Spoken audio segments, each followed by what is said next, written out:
Bismillahirrahmanirrahim. Honorable President Ilham Aliyev, Honorable President Recep Tayyip Erdogan, Honorable Ministers, distinguished delegates, Assalamu alaikum and a very good afternoon.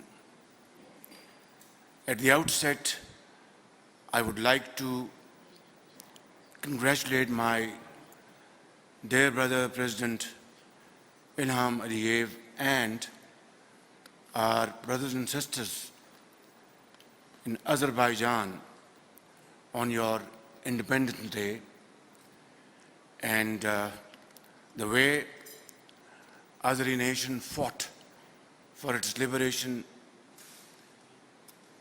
You earn high position in the Community of Nations.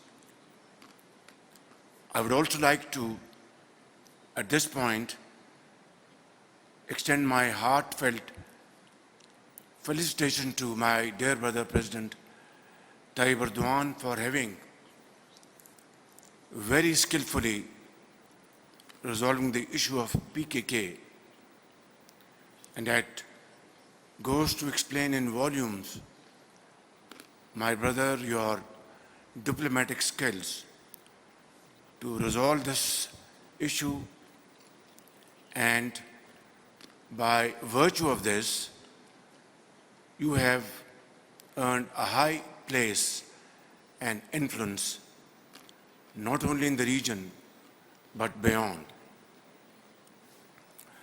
My dear brother, President Ilham, I extend my heartfelt gratitude for your very warm welcome and generous hospitality extended to my delegation and to me.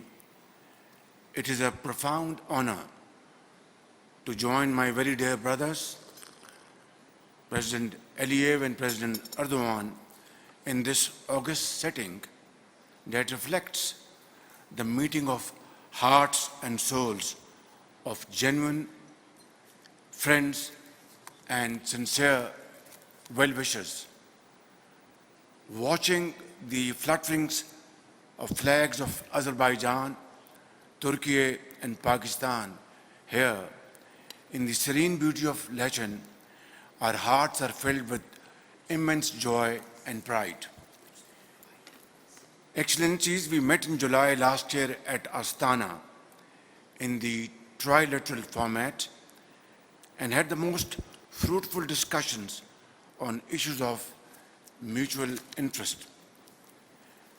And now at this stunningly beautiful venue of Lachen, we are now eagerly looking forward to take our trilateral partnership to new heights that would be in consonance with the wishes and desires of our peoples. And this should be no surprise to anyone, as Pakistan, Azerbaijan and Turkey are bound together by deep historical, cultural and spiritual ties forged through centuries of shared values and mutual support.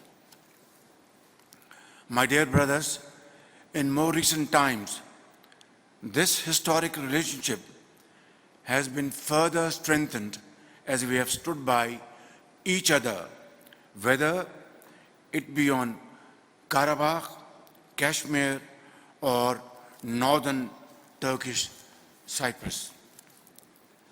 Our strength lies in our solidarity and our mutual respect.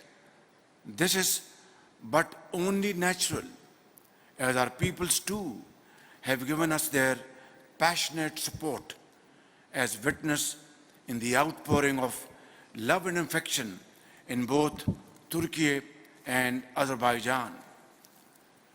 We could not but be mesmerized with the intensity of fervor and enthusiasm of our common citizens. During Pakistan's recent conflict with India, which not only failed to bring up any credible evidence against Pakistan, but also rejected our sincere and generous offer of a neutral, transparent investigation into the so-called incident at Pahalgam by any international body. My dear brothers, the world we live in faces numerous grave challenges, including armed conflicts, climate change, diseases, and economic crisis. This is why the three of us have assembled here today, opting for compassion while rejecting conflict.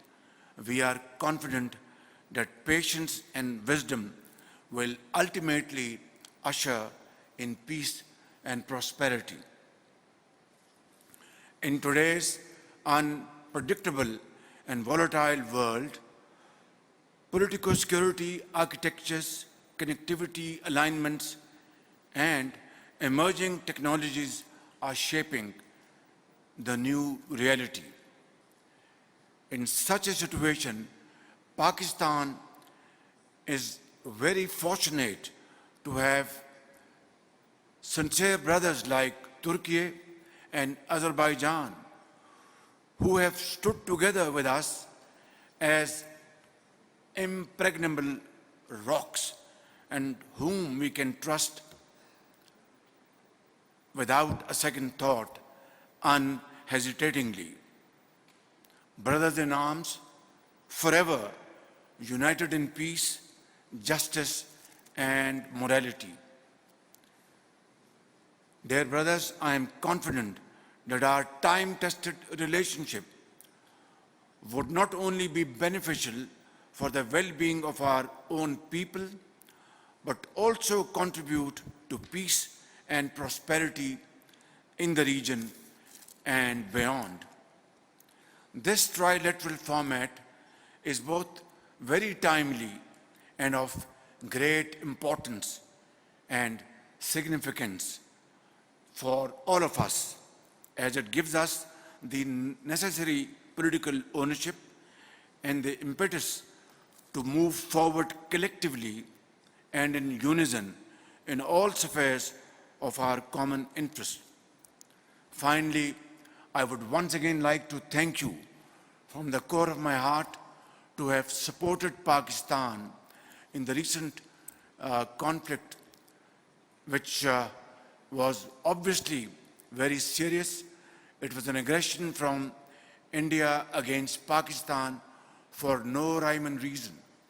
And at that point in time, my very dear brother, President Tayyip Erdogan, your firm stand and your solidarity with the people of Pakistan, as much as my very dear brother, President Ilham Aliyev, your unwavering commitment with the people of Pakistan and firm stand during this crisis has earned highest level of appreciation and deep gratitude from the people of Pakistan, my government, and myself.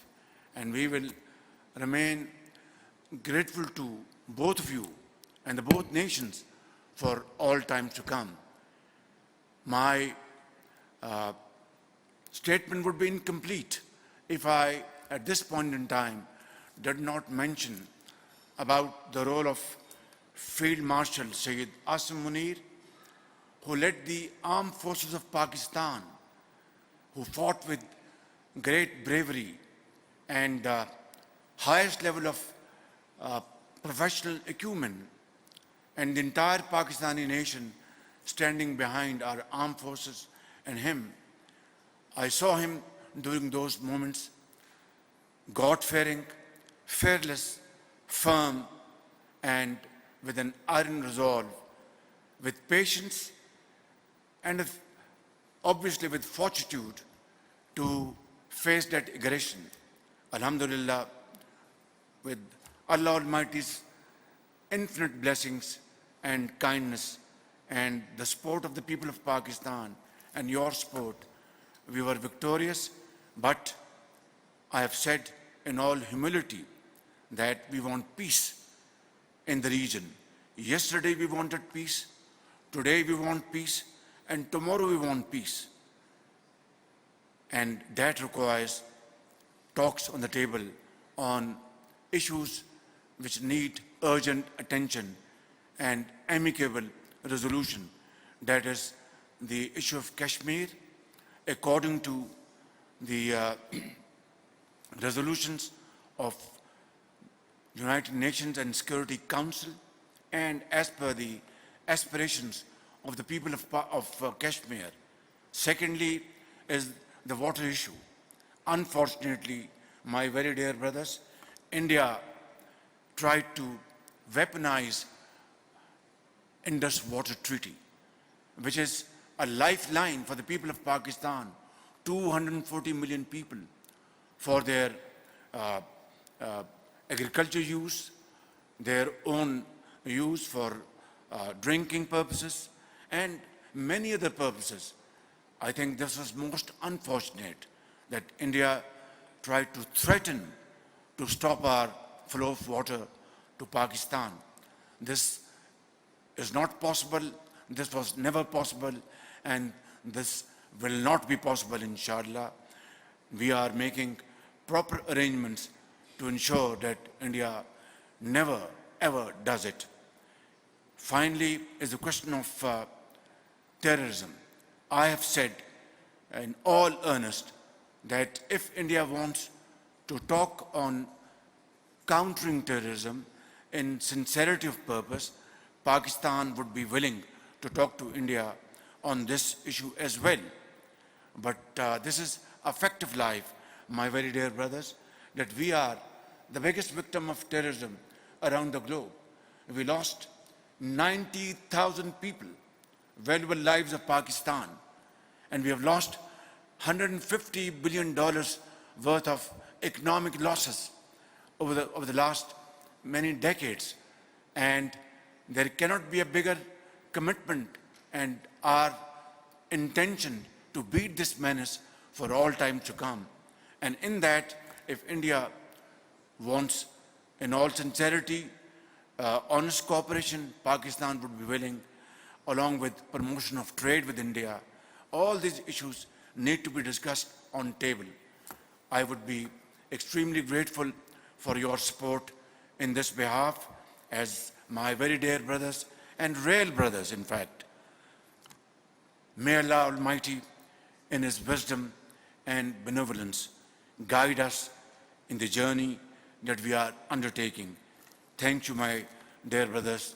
Pakistan, Turkey, Azerbaijan, friendship, Zindabad, long live this friendship. Thank you.